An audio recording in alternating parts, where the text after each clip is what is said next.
Hi everyone, welcome to our channel, Rebecca Stu and the crew. I'm Rebecca, and today we have 4 different DIYs or upcycle items from the Dollar Tree. So let's go over our supplies for the first one that we're going to make. We'll need one of these Dollar Tree floor mats, also some of their lace burlap ribbon. We're going to use their wall posters that they just started to carry, also a hole punch, a pair of scissors, and some hot glue. And then we'll need 4 brads. So let's get crafty. So the very first thing we're going to do is pop the frame off. You just pull it and it comes apart in 4 pieces. We'll remove that paper insert and then lay the floor mat right on top of the backing, which is just cardboard. So now we'll mark 4 holes at the top and the bottom in the corners, and this will be to attach the rug to the backing. So we're just going to take our hole punch. The rugs are really thin and you can punch right through it with a simple Dollar Tree hole punch. Once you have the holes punched, line up your floor mat on the backing and then mark the holes on the cardboard. Then you'll punch through the cardboard with the hole punch. Now we're just going to replace the floor mat again and layer the ribbon on top. So the bottom I've already done. I didn't want to show you both pieces. It was a little bit redundant. So I'm just going to quickly add the bottom piece here, and then I'll show you how I attached it so it lines up perfectly there. So I just put the lace ribbon underneath of the mat, and then I mark the holes through the floor mat on top of the lace ribbon. And then I use the hole punch again to punch holes in the burlap ribbon. Once the holes are punched in there, I just lay it on top of the mat, and I use the brads to attach the rug and the lace to the backing. So once I have that all smoothed out and I have both of the brads in, I did add a little dot of hot glue to the back of the brads just to make sure that they stayed in place. And then I added some hot glue underneath of the lace ribbon to help keep it a little bit straighter. It wanted to curl a little bit because it has a wire on the edges. Now, if you notice, I didn't put the lace right up to the edge of the backing because I want a little bit of space to be able to get the frame back on. If it's too thick, you won't be able to get the frame on. So then for the frame, since it is a little bit thicker than a piece of paper for a poster, you just need to start on the corner. Once you get the corner started, just slide the frame down, and you want to make sure you're pushing the frame towards the cardboard as you work your way down, just to make sure that it doesn't pop off. So if you continuously push towards the cardboard, it should slide down and in place without any issues. And then I just replace the frame all the way around, and that's it. We have a nice large framed decoration that we could sit like on the mantle or pretty much anywhere in the house. So let's go over supplies for number 2. We're going to be using some paint. We'll need some paint brushes. Also, we'll need a scoring tool from the Dollar Tree. We'll need some scissors, some coordinating ribbon, some miniature flowers or greenery if you like, and then we'll need these faux book stacks from the Dollar Tree, a laser cutout piece from Dollar Tree, which is optional. So let's get crafty making number 2. We are going to take this faux book stack and we're going to dress it up. It was pretty plain. The paper wasn't the best on it and the back wasn't finished. So I wanted to finish it so that I would be able to put this stack of books on a table and have people be able to walk around it and have it actually look finished. So I just take a marker and a ruler and just mark where the lines would be in the center. There's actually little grooves that you can follow, and that was just for my benefit so I could see when I was going to score the back of the book. But before we score it, we just paint the back with some chalk paint, and I did it kind of like an almond color so that it looked more like an older book and not like bright white pages. And then just taking a very fine detail brush, or you could even use like Sharpies or some kind of a felt tip marker, the same color as the books on the front or the faux books. And you're just going to paint the edge so it looks like the cover of the books is continued onto the back instead of it just being that plain brown cardboard. So then once we have all the colors matching the covers of the books, we're going to go ahead and take our scoring tool and just score where the pages or the covers of the book would be. So this one you want to do pretty deep. You want to have a little groove in it so that it looks like it's inset a little bit there. And then again, you could either take a Sharpie or the paint that you're using, and you just want to color in those lines the same color of the covers of the book. So I used the red and then the light pink. And that was just to make it look like the covers of the book were, all the way through. And then we're going to make the pages of the books. And I'm just using the scoring tool and just gouging the paint just a little bit. Now, the pages that you're making here, you don't want those deep, obviously. You just want to barely scratch up the paint just enough so it looks like you have pages to the book. And don't worry about the lines being super straight. I mean, you want them straight, but not, you don't have to be super meticulous about it. No one's going to look at it that closely. So once you have all the little pages drawn on the back, we're just going to decorate this book stack a little bit better than it was. The Dollar Tree for Valentine's Day has out this red and white gingham ribbon, which I thought was really pretty and would look nice on this book stack. So we're going to just glue a little bit down on the back, and then we'll tie a knot at the top, just like you were making a, ribbon on a present. You're just going to tie that. And then for the ribbon, I just chose to cut the ribbon at an angle with my scissors. And then of course, you'll want to straighten it up. Like mine was a little bit at an angle. So make sure the ribbon is completely straight before you add any glue or anything to secure it on the sides. I did feel like it needed a tiny little bit of hot glue on the side. So I put 2 little dots on either side underneath of the ribbon just to help hold it straight. Then we're taking about 4-inch pieces of some coordinating ribbon. I used about 3 or 4 different kinds of ribbon, and I just kept stacking it in kind of like an X pattern. And once I had it pretty full, then I just tie it off with another piece of ribbon right in the center. And you'll want to double knot it and then just fluff it up the best that you can. And then if you didn't already do so, go ahead and cut the ends of the ribbon at an angle, or you can dovetail them. So then I took one of those little laser cutout pieces from the Dollar Tree, and I put a really small amount of white paint on it just to give it a little bit of a weathered look. And then to attach the ribbon and the laser cut piece to the book stack, I'm just using hot glue.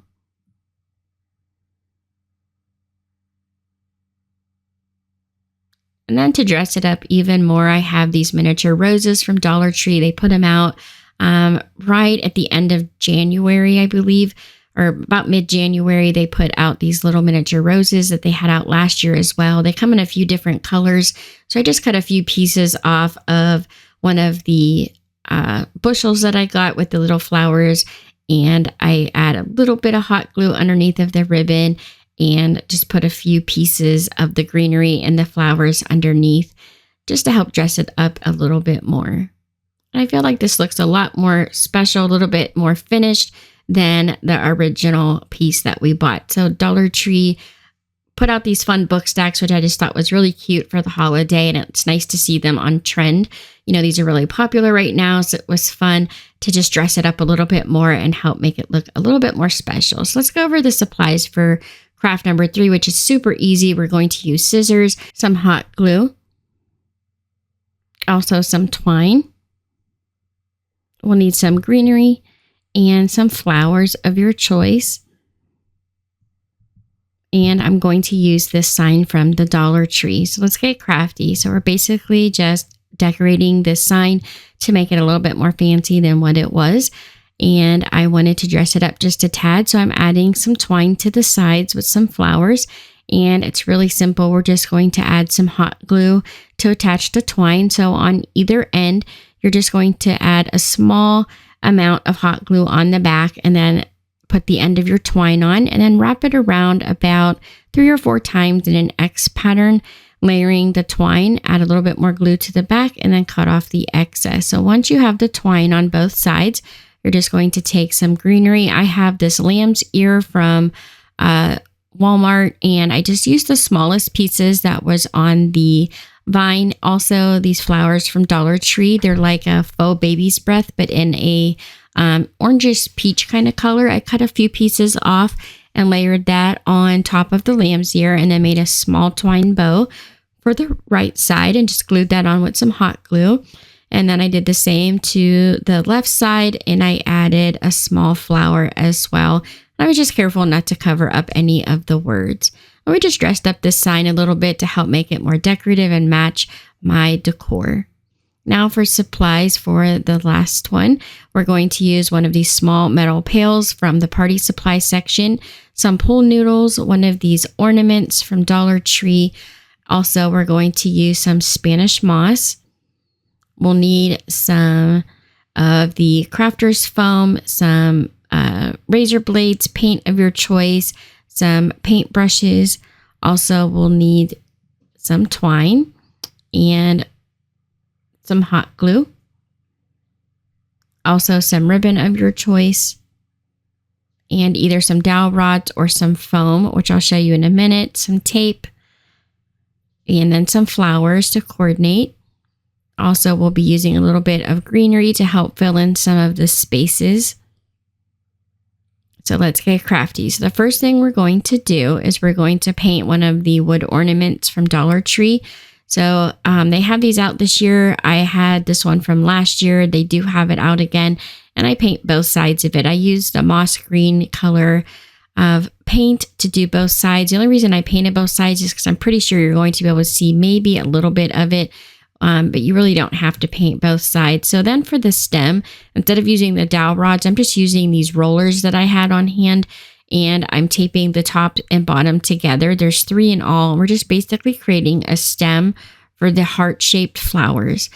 Then once we have them taped together, I add some hot glue to the tape and then start rolling this satin ribbon down around the stem that we're creating, making sure that I'm adding the hot glue only to the ribbon part so that I don't melt the foam. Then I do a second layer just because the rollers were green and I didn't want to see the green color through the white ribbon. And I glue that all down. We'll set that aside for a minute. Then we take a small piece of a pool noodle and we slice it down each side to cut it in half. And then we're going to tie the bottom portion together using some twine. And you'll want to tie it pretty tight, but not too tight that you can't get the stem through the bottom section. So once we have the bottom part tied together, we're going to take the top portion and bend the top in towards itself. And then this creates the heart pattern at the top. And we'll tie that together with some twine. You can clip it off with like some kind of a clamp or something to hold it together while you tie it if it's a little bit difficult. So once you have your heart shape made, you're going to take that stem that you created with the rollers or the dowel rods and just stick that right into the bottom and add a little bit of hot glue to help hold it in place.